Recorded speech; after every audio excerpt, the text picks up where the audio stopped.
Football club বার্সেলোনার রেমনতাদা আর হলো না, যে বিশ্বাস নিয়ে আমরা গতকাল রাতে একটা ফুটবল ম্যাচ দেখছি, সেটা হচ্ছে বার্সেলোনা এবং অ্যাথলেটিকো মাদ্রিদের মধ্যকার সেই কোপা দেল রের সেমিফাইনালের সেকেন্ড লেগের ম্যাচ।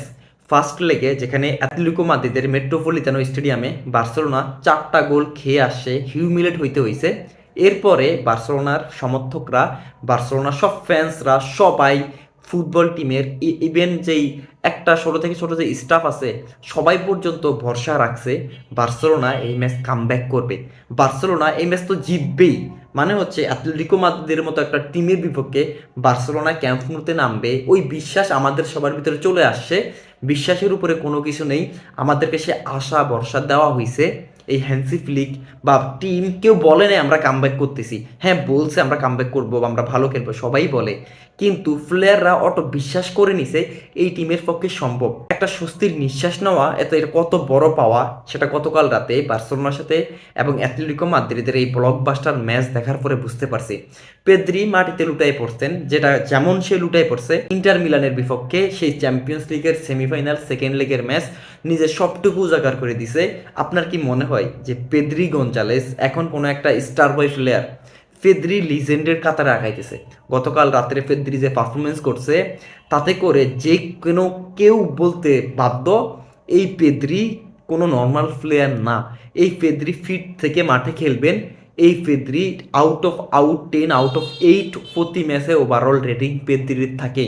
পেদ্রি যে মাস্টার ক্লাস শো করছে, আমি আপনাকে বলে রাখতেছি, পেদ্রি যেভাবে গেমটাকে রিড করছে, পেদ্রি যেভাবে গেমটাকে প্রোগ্রেস করছে, সেখানে অ্যাথলেটিকো মাদ্রিদের প্রতিটা প্লেয়ার স্বপ্নে পর্যন্ত দুঃস্বপ্ন দেখবে যে পেদ্রি কীভাবে তাদেরকে ধ্বংস করছে।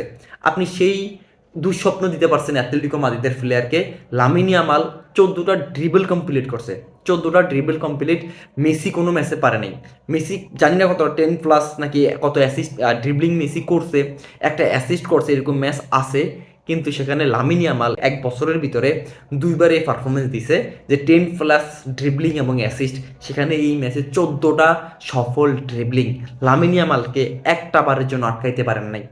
এবং অ্যাথলেটিকো মাদ্রিদ যেখানে খেলছে সেখানেই আমরা আসি, পার্ক দ্য পাস, যে park the aeroplane, what ever যা আছে কিনা সব কিছু তারা নামাইছে, সব কিছু তারা লাঠি কাজ করছে, কিন্তু একটা গোল, একটা মাত্র গোল দরকার ছিল। আমি হ্যাপি বার্সেলোনা যে পারফরমেন্স করছে, অনেস্টলি আমি এই ক্যামেরার সামনে কথা বলতেছি, বার্সেলোনা নিয়ে আমি প্রাউড ফিল করি। আমি বার্সেলোনার সমর্থক, বার্সেলোনা যে ম্যাচ খেলছে crazy crazy crazy crazy. Pedri master class, Pedri the best midfielder world right now. এবং পেদ্রি যদি আগামী 2-3 বছর শুরু করতে পারে, খেলতে পারে, পেদ্রি লিজেন্ড হয়ে গেছে, এমন লিজেন্ড হয়ে যাবে। এবং আপনি একটা ইন্ডিভিজুয়ালি কথা চিন্তা করেন, যে যেখানে আপনি একটা কথা চিন্তা করেন যে কোনো প্লেয়ারের, কোনো একটা ফুটবল প্লেয়ারের 23, 24, 25 থেকে 30 পর্যন্ত তার প্রাইম টাইম ধরা হয়, সেখানে বার্সেলোনার প্লেয়ারদের 17, 18 থেকে প্রাইম টাইম শুরু হয়েছে। মার্ক বেরনাল, তার কথা চিন্তা করেন, ফেদ্রির কথা চিন্তা করেন, ফেরমিন লোপেসের কথা চিন্তা করেন, আপনি লামিন ইয়ামালের কথা চিন্তা করেন।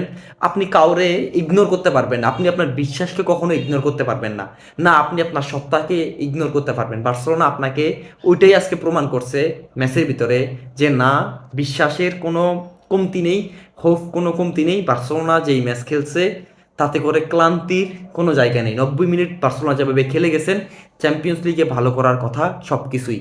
তো এই হচ্ছে আমার ওভারঅল এই বার্সা নিয়ে প্রাউডের কথা। Barcelona master class, Barcelona Hansi Flick যা করছেন, এটা স্বর্ণাক্ষরে এই ম্যাচের কথা স্পেশালি লেখা থাকবে, যে অ্যাথলেটিকো মাদ্রিদের বিপক্ষে 3-0 তো জিতবেই, এবং কামব্যাকের কথা আশা করা হয়েছে অ্যাথলেটিকো মাদ্রিদ, যারা কিনা বেস্ট ডিফেন্সিভলি যারা ম্যানেজ করতে পারে ইন গেম, সেই টিম।